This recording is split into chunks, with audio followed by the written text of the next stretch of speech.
I was going through memorabilia after my mother died years ago, I found a very sweet postcard. Here we go again. Am I allergic to something in this room?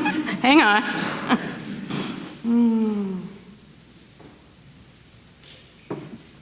So yes, I found a very sweet postcard she sent to me while on vacation with my father. The location of their getaway slips my mind.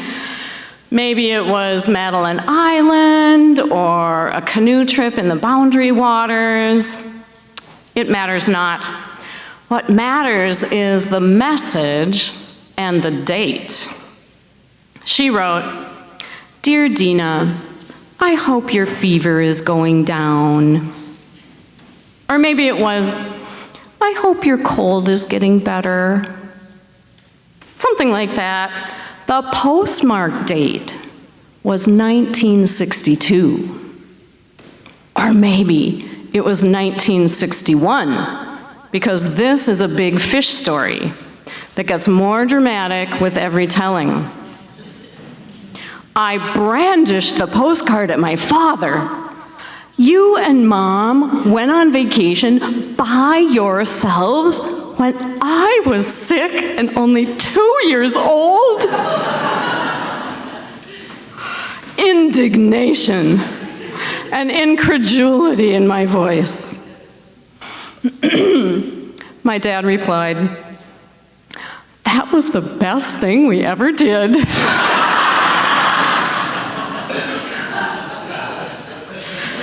Apparently, helicopter parenting had not yet been invented.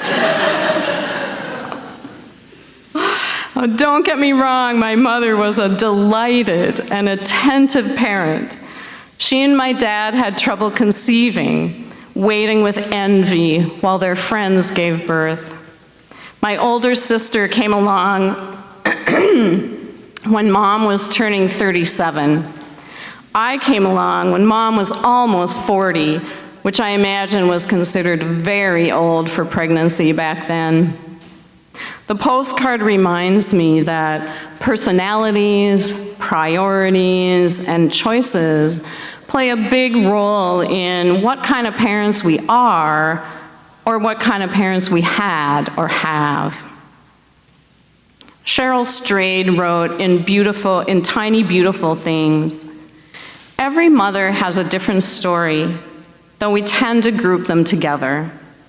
We like to think that partnered moms have it good and single moms have it rough. But the truth is that we are a diverse bunch. Some single mothers have a lot of child-free time because their kids are in regular custody of their fathers. Some seldom get a break.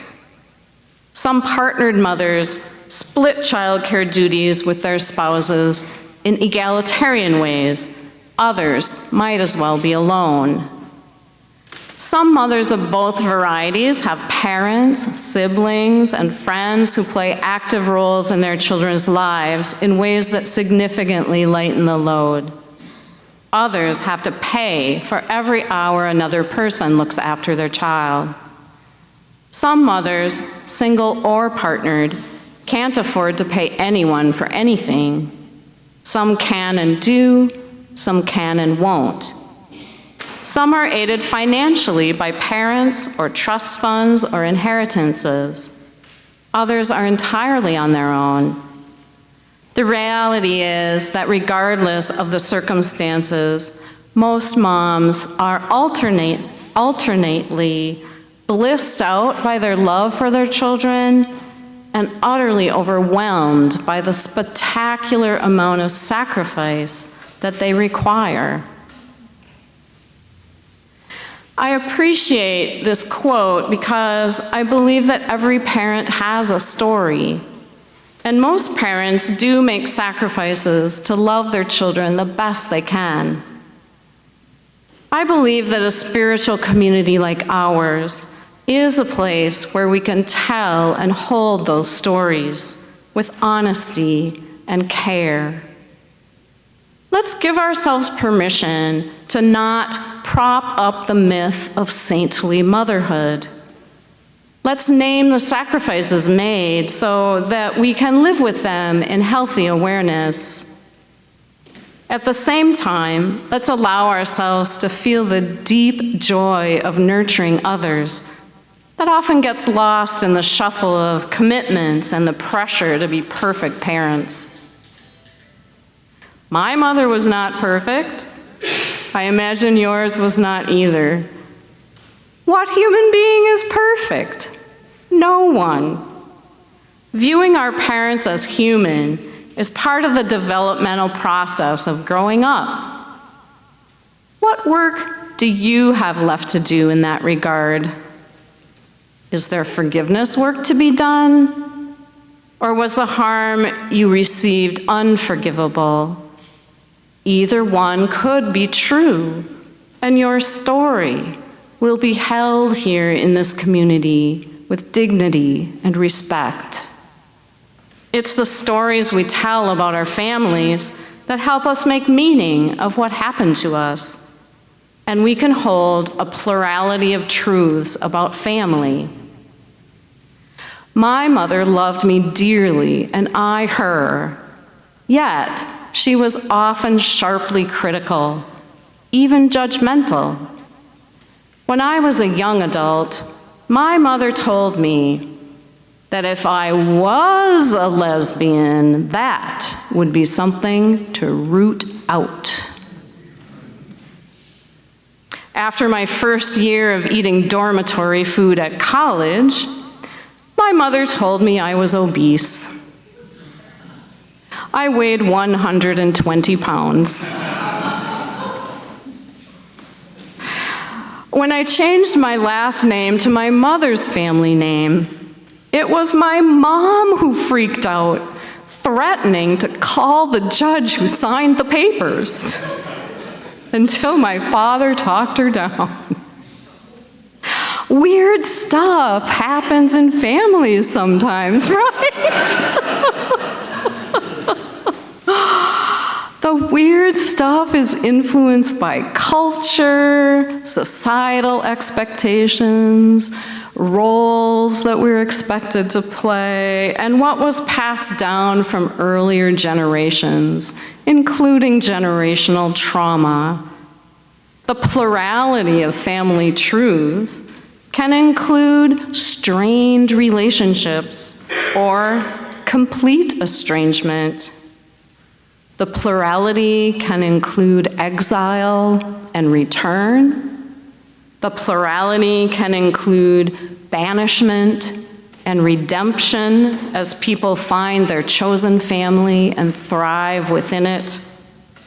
The plurality can include family as the safest place on earth and the source of unconditional love and support.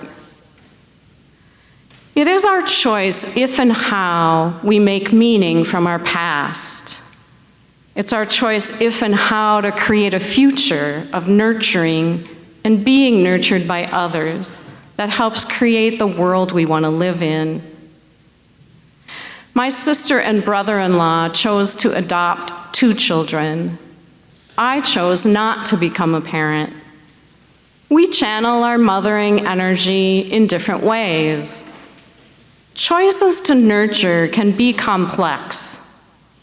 Truth-telling, or not, about adoption is part of many parents' and adoptees' lives. Angela Tucker wrote in her 2022 book, "You Should Be Grateful," there are 7 million adoptees in the world. 6 out of every 10 Americans have a personal experience with adoption. Yet centering adoptee voices may be unfamiliar. In November 2014, Tucker wrote, "I participated in the #FlipTheScript social media movement, a movement started by Rosita Gonzalez, a Korean adoptee, with the simple goal of amplifying adoptee voices during National Adoption Awareness Month. The campaign reached 30 million households in 30 days. But we were often shut down by those who demanded that we should just be grateful for being adopted. And it was often said by people who meant well and had the kindest of intentions. Being honest about adoption is a tricky minefield to navigate. Being honest about adoption seems to inevitably hurt someone or to risk being misconstrued.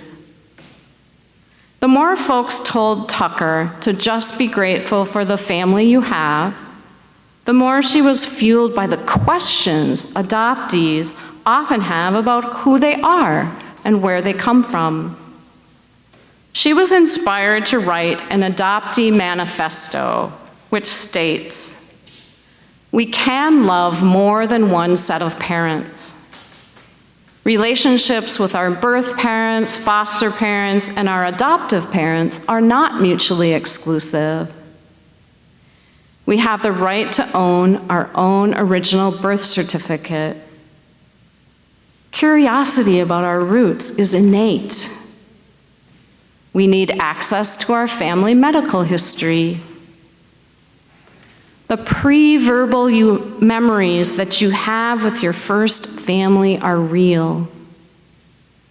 Postnatal culture shock exists.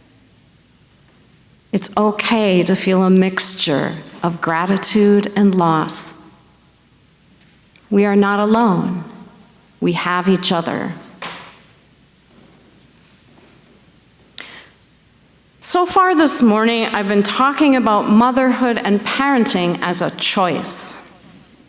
But the fact is, there are many barriers to reproductive justice and the freedom to parent: economic, legal, and physical barriers. It's been almost 2 years since the Supreme Court overturned Roe v. Wade, eliminating the constitutional right to abortion. Depending on which state of the union, the power to choose when to have children or not to have children is limited, and pregnant people's lives are put at risk. Access to reproductive health was already more difficult for Black, Indigenous, people of color, working class and poor people, and those who live in rural areas. I don't have to tell you that 2 years out, it's even worse. We live in a culture where motherhood is politicized, and the stakes are very high. Whatever our feelings about reproductive choice and abortion, Unitarian Universalism unequivocally supports every person's bodily autonomy. The UU Side with Love organization puts it clearly. Our faith affirms that all bodies are sacred and that we are each endowed with the twin gifts of agency and conscience. Each of us should have the power to decide what happens to our bodies at every moment of our lives, because consent and bodily autonomy are holy. Friends, this is our dream, our vision, our theology, our faith statement.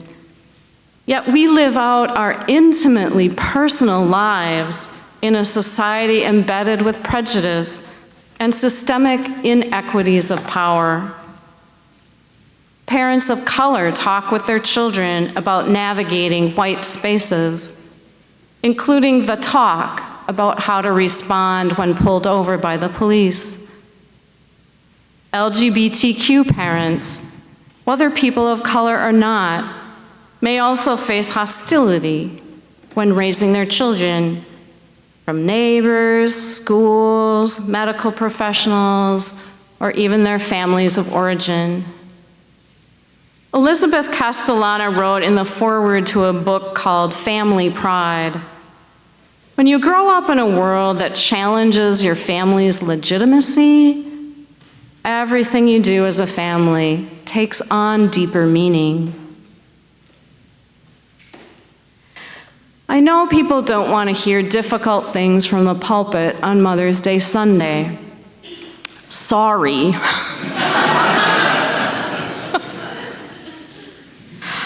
But what I'm trying to do is just name the complexities that we live with every day. The complexities of parenting in a society rife with challenges does not negate the joy. They exist side by side.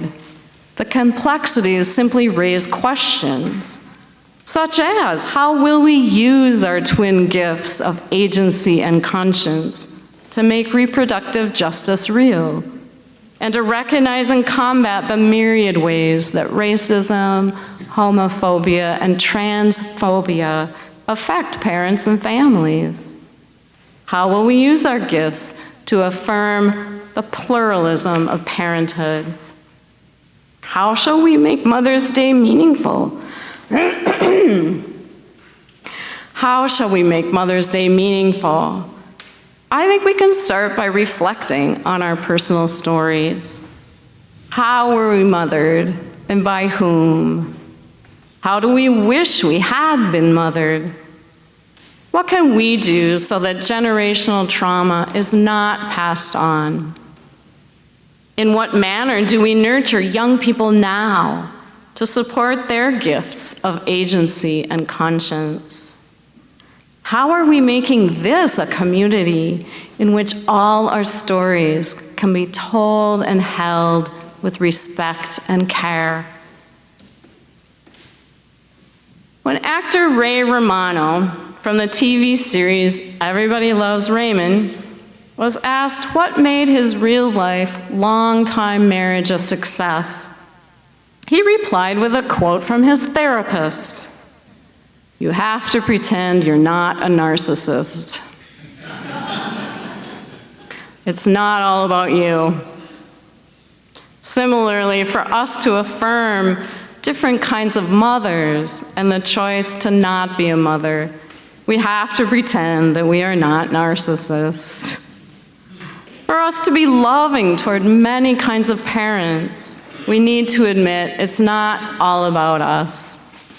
Our particular way of being a parent, our unmet expectations of how we wish we had been mothered, it's not the only story. It's an important one, but not the only story. Every mother has a story, and so does every child. The pluralism of parenthood means there's more than one way. To bring mothering energy into the world, we are not limited to biological parenting. The need to give and receive nurture is vast. May we respect the plurality of parenthood and strive to create a community in which all our stories can be told and held with love. May it be so.